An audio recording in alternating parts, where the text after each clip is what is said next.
I'm Maria. Today is a super casual and fun day. We're going to a barbecue swim party. So I'm going to go swimming. This is why I'm not going to bother with the to-dos. I'm going to make a couple of things. The first thing I'm going to make is macaroni and cheese. This is a phenomenal dish. It's got so many different flavors. It's not your kids' macaroni and cheese, that's for sure. It's a grown-up version. So I'm going to follow you. I'm going to walk you through step by step. First thing I have, I got a pot of water going.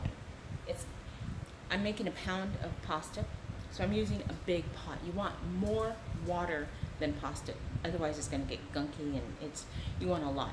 Then you want to salt the heck out of that water. Because this is going to be the only time you're really going to be able to salt the pasta, you want to make sure that you get the salty water, that as it's cooking and as it's boiling, the salt is going to get into the pasta when it opens up, and that's the way to salt any pasta. So, and you're going to think, what the heck are you putting all that salt in? It's for the pasta. The water gets tossed. So let me show you.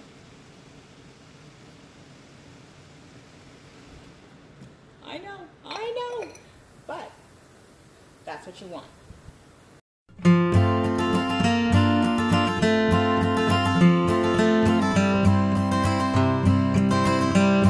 Okay, I'm going to start by cutting 4 pieces of bacon. It doesn't matter what bacon you choose to use, but I'm going to cut them in lardons. Lardons just mean slices. That's all. You get into French cooking and it just comes up with all sorts of fancy words to mean simple stuff. So you do want to make sure you have a sharp knife. Now I'm going to test myself because I don't know how sharp this is, but it's just going to be strips.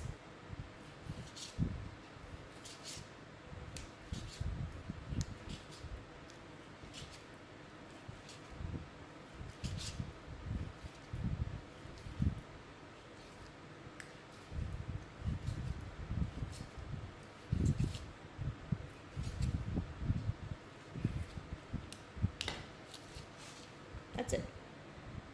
Once it gets back up to a rolling boil, then I'm going to put the pasta in, cook it according to whatever the directions say, and let that go. In the meantime, I'm going to take the bacon that I cut, and I'm going to fry that. This is getting hot, and I'm just going to fry that up.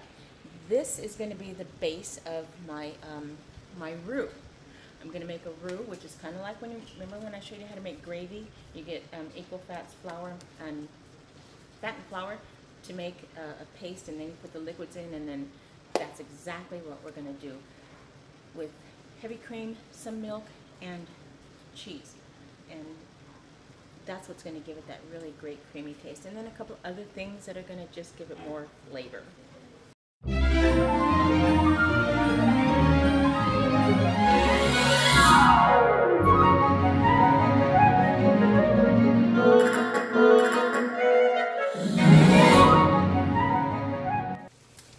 Okay, the bacon's cooking, water's boiling.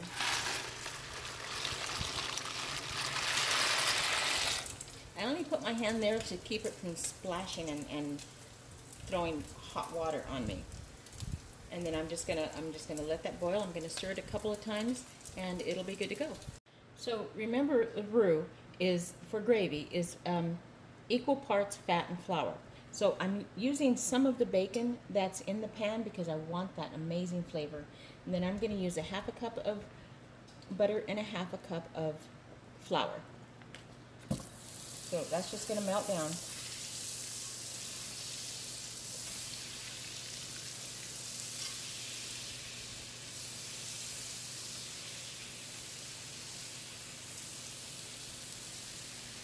The oven is off, the pan is off. But it's still hot enough to do this, my goodness.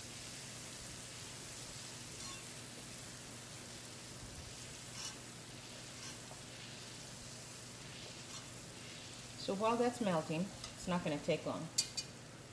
I've got 3 kinds of cheeses. Now this is where you get to really have fun. If you're doing it for just kids, you probably want to stick with cheddar or some sort, keep it simple. I've got fresh Parmesan, I've got mild cheddar, and I've got smoked Gouda. I love making this with Gruyere or any really creamy cheese, even Brie. Limburger. It doesn't matter what cheeses you use. These are just the ones I happen to pick today. That may change tomorrow if I make it, you know, especially if something's on sale. That's always going to be my deciding factor. So this butter is melted, and then equal parts. And then I'm just going to mix it.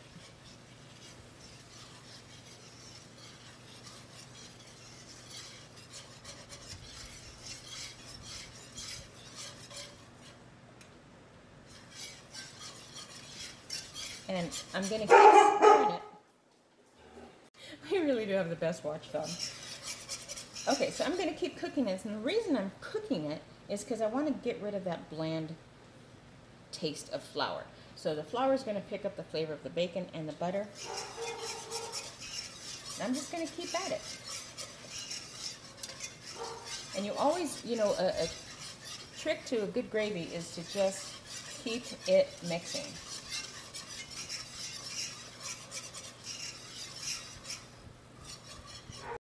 Now, when you're making gravy for another food, I'm going to keep mixing it as I get the steam in my face. This is where your gravies change. You can have this, which is a blonde gravy, which is just to get the flavor out, and then you have a brown gravy, which you just let this cook a little bit longer. I don't want this brown. And it's starting to toast, and that's a good color right there for this. So I'm going to add a cup of milk.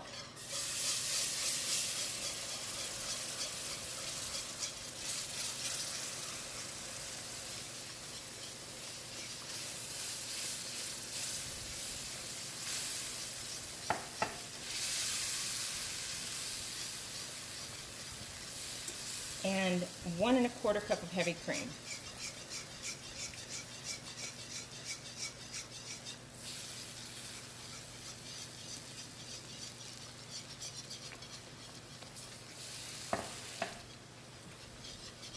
I'm going to come back in just a minute, and I'm going to add more milk.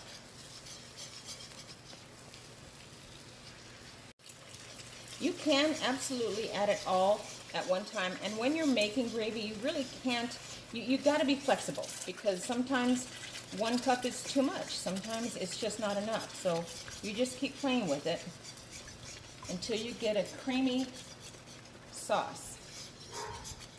And then keep it really low.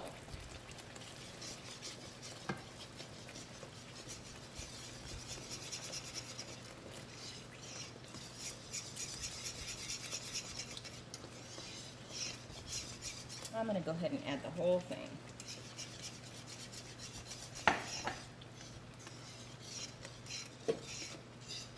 And because I'm still trying to get used to my electric skillet, my electric oven, that's perfect. That's beautiful. I'm just going to turn it off because I know the heat, it takes a while for the heat to dissipate. So I'm going to, this is where you add your salt and pepper.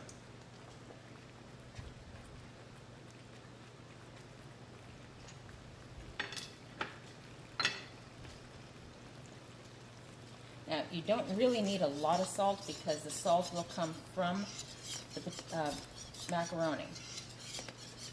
Now, I've turned the oven off, and I'm going to add my cheeses.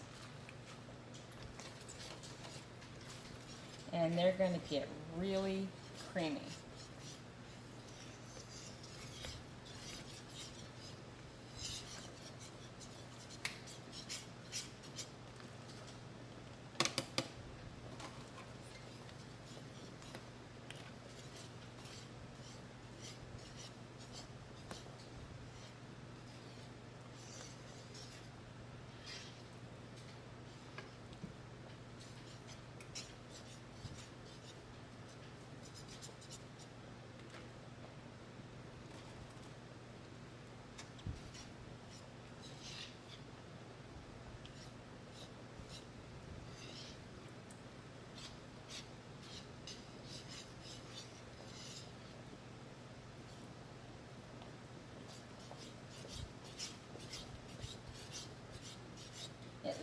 It looks like quite a mess, but let me tell you, once you get the water from from the pasta, it's going to loosen up.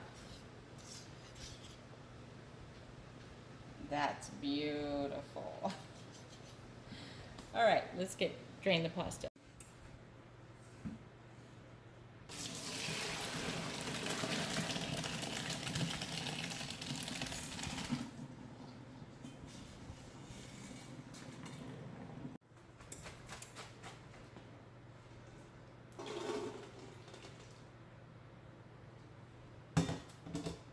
Okay, this is where I'm going to add the cheese. And I'm right-handed and the camera's on that side, so pardon my pan. But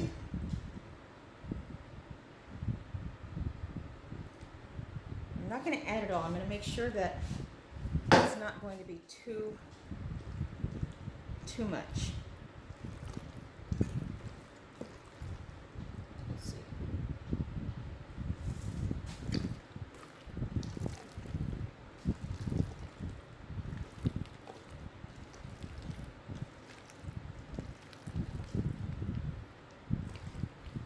That's good. I'm not gonna. What I am gonna add is I've got picky eaters. And so when you have picky eaters, you have to figure out a way to get the flavor without the things that they don't like. So I've got one person who just can't stand onions. So I grate them, and she's okay with that. So that's what I did. I took a half an onion, you saw, and I grated that. And it's got all that juice in there. That's going to give me the flavor that's going to satisfy me. And I have someone who doesn't like bacon. Right now, that's the last thing I'm going to put in. And then I'm going to take a little bit out for her, and then everyone will get what they want. So another thing I'm going to add are chili pepper flakes. That thing's just, it's not going to give it, it's not going to make it hot. It's just going to pull flavor out. And it's strange that that little bit will make a big difference. The last thing I'm going to add is truffle oil. I don't know if you've ever used truffle oil or not, but if you haven't, I highly recommend you find some and use it. A little goes a long way. I mean, a little bit. I'll show you how little. If you take this and kind of just, you know, touch your fingertip and then wipe it off, it feels like you just had a feast in your mouth. There are so many strong, amazing flavors in that, and just that tiny little swipe. So let me wipe my finger off. I'm going to show you how little you really use for this big pot. This is a pound of pasta, and I'm only going to use maybe a quarter of a teaspoon.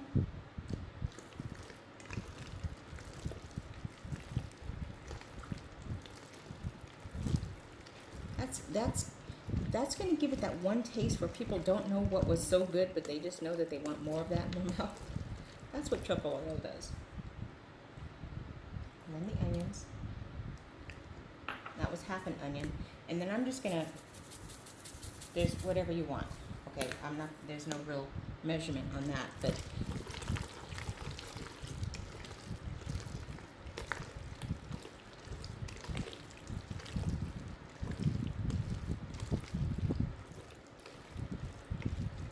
okay.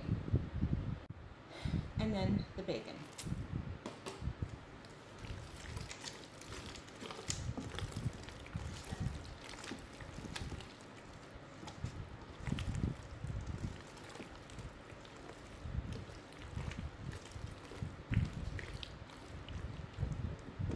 Okay.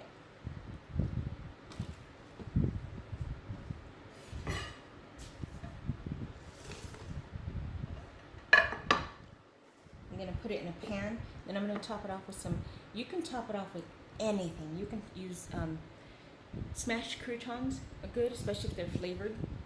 Anytime you can add flavor, add it. Panko crumbs with a little bit of Parmesan and salt and pepper if you need to. You don't use a lot of salt with that because you saw how much salt I put in the pasta. And I'm going to use, I actually went to the store to get panko, but then I saw these onion crisp, you know, for the onion casserole, same thing. So I'm gonna put those on top. Strange enough, she'll eat those.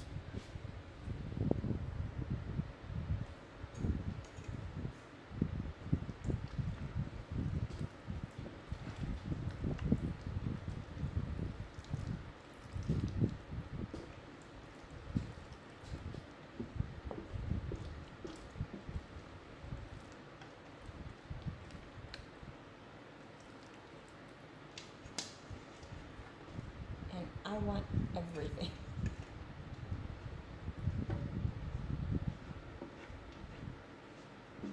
Yeah, I'm cleaning my pot.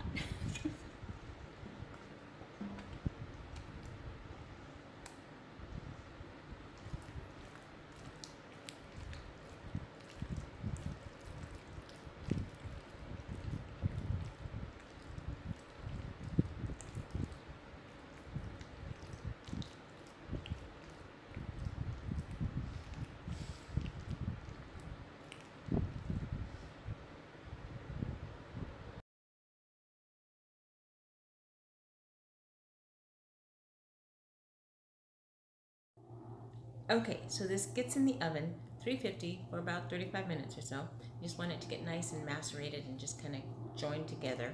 And cover it with foil, bake it, and let it sit for about 5 minutes or so before you dig in. That's it. This is my grandson Zach. This is the king of macaroni and cheese.